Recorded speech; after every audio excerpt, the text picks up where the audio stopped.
अस्सलाम वालेकुम दोस्तों, आऊं आहियां जो पंहिंजो अली हसन चढ़ड़ आहियां ॾिसी रहिया आहियो मुंहिंजो फेसबुक पेज ऐं यूट्यूब चैनल अली हसन चढ़ड़। तो दोस्तों अॼु ड्रामा सीरियल दौलाब जे बारे में हिकु तमामु वॾी ख़बर ॾियणु आयो आहियां। उन खां पहिरियों मुंहिंजे हिन चैनल खे सब्सक्राइब कयो, लाइक कयो, कमेंट कयो ऐं दोस्तनि ताईं शेयर कयो। त दोस्तों ड्रामा सीरियल दौलाब जेको हिन वक़्तु तमामु कामयाबियुनि जी बुलंदनि ताईं पहुतल आहे ऐं ही ड्रामो जेको आहे हर माण्हू जी ज़ुबान ते आहे, पर हिन ड्रामे जो हाणे वाइंड अप कयो पियो वञे। ही जेको शेड्यूल आहे इहो आख़िरी शेड्यूल हूंदो। दोस्तों ड्रामा सीरियल दौलाब जेको आहे हक़ीक़त इहा आहे त असां एक्स्ट्रा करेक्टरनि में आहियूं ऐं असांजा एतिरा को वॾा करेक्टर बि न आहिनि, पर पोइ बि जिथे वेंदा आहियूं उते दोस्तनि जूं मुहबतूं मिलनि थियूं ऐं शऊर रखंदड़ जेके दोस्त आहिनि उहे हिन ड्रामे बाबति ज़रूरु असां खां मालूम कंदा आहिनि, इन ड्रामे ते ॻाल्हाईंदा आहिनि।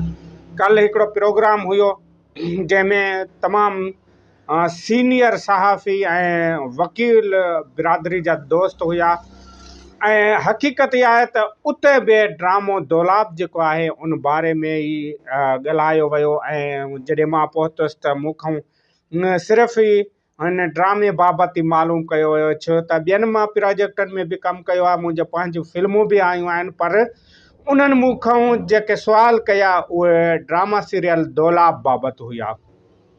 ड्रामा सीरियल दौलाब हिकु तमामु वॾो ज़बरदस्त ड्रामो आहे, पर ही ड्रामो हाणे 100 किस्तनि ताईं हलंदो, उनखां पोइ वाइंड अप कयो वेंदो। चवंदा आहिनि त दोस्त परतल छॾिजे ऐं मेलो मतल छॾिजे।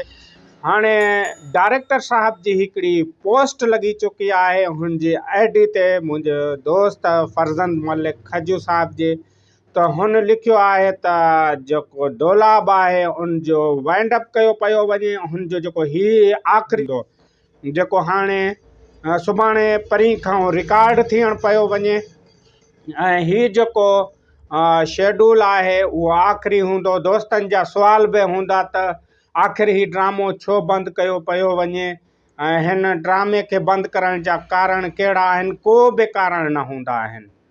हमेशह इहो थींदो आहे त ड्रामनि जा एग्रीमेंट थींदा आहिनि 100 किस्तनि ताईं, उनखां पोइ के 25 किस्तनि जा हूंदा आहिनि, के 200-300 किस्तनि जा हूंदा आहिनि, के 600-700 किस्तनि खां बि मथे हलिया वेंदा आहिनि।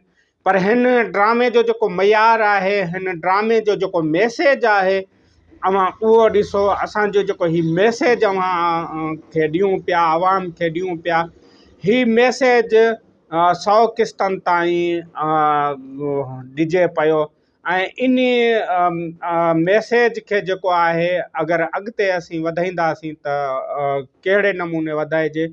पर अवां ॾिसो त हिकिड़ो शऊर ॾियणो आहे क़ौम खे, ऐं क़ौम खे शऊर माण्हू हिकिड़ो कालम लिखी बि ॾेई सघे थो जे सम्झ वारा हूंदा, जेके दोस्त हिन ॻाल्हि खे सम्झनि था। जीअं चवंदा आहिनि त थोरो लिखियो घणो सम्झिजो, ऐं हीअ बि अहिड़े तरीक़े सां ड्रामो जेको आहे 100 किस्तनि ताईं बंदि कयो पियो वञे ऐं अव्हां हिन ड्रामे खे बार बार जॾहिं ॾिसंदव त अव्हांखे हिन ड्रामे जो मक़सदु सम्झ में ईंदो। अव्हां जेके पाण में नफ़रतूं आहिनि उहे ख़तमु करण में अव्हांखे हीउ ड्रामो हथी ॾींदो, छो त घणनि किस्तनि जो हूंदो, पोइ अव्हां डिस्टर्ब में वेंदा वे हलिया। जेका असांजी ईंदड़ नसुल आहे उहो एतिरो ड्रामो न ॾिसी सघंदी ऐं हिन मैसेज खे जेको आहे हिन 100 किस्तनि में ॾियूं पिया ऐं हिन में ॾिसो पिया तमामु बहितरीनु जेके मैसेज आहिनि। ऐं इंशाअल्लाह थी सघे थो जेको अॻियों क़दम हुजे डायरेक्टर साहब जो हिन खां बि वधीक ज़बरदस्त हुजे। ऐं अव्हांखे ख़बर आहे त फर्ज़ंद मलिक खजू हिकु उहो डायरेक्टर आहे जॾहिं हिन प्रोजेक्ट ॾिना आहिनि त वॾा कामयाब विया आहिनि। अव्हां ज़हर ज़िंदगी खे ॾिसो, उनखां पोइ घणा लॾो पाॾे ते हुयो, हुन में को डायरेक्टर हुयो पर सूली ऐं सच में हुयो, पत्थर दिलि में हुयो ऐं घणनि प्रोजेक्टनि में जॾहिं बि हिन पेर रखिया आहिनि त अल्लाह पाक हिन खे हमेशह कामयाबी ॾिनी आहे। पर ही ड्रामो बि ॾिसो पिया त उथंदे ई एॾो कामयाब थी वियो हो ऐं को सबबु नाहे। कोई दोस्त कमेंट कनि पिया छा सबबु आहे, कोई बि सबबु नाहे। इहो ई सबबु आहे त ही जेको मैसेज आहे उहो अव्हां ताईं पहुची चुको आहे ऐं हिन मैसेज खे बरक़रार रखण जे लाइ हिन ड्रामे जो वाइंड अप कयो पियो वञे।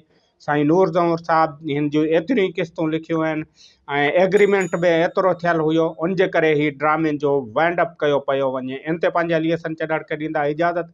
वेंदे वेंदे मुंहिंजे हिन चैनल खे सब्सक्राइब कयो, लाइक कयो, कमेंट कयो ऐं दोस्तनि ताईं शेयर कयो। अगरि को अव्हां जो सुवालु आहे त कमेंट में मूंखे ॿुधाइजो ऐं मां अव्हांखे हुनजो जवाबु ॾींदुसि।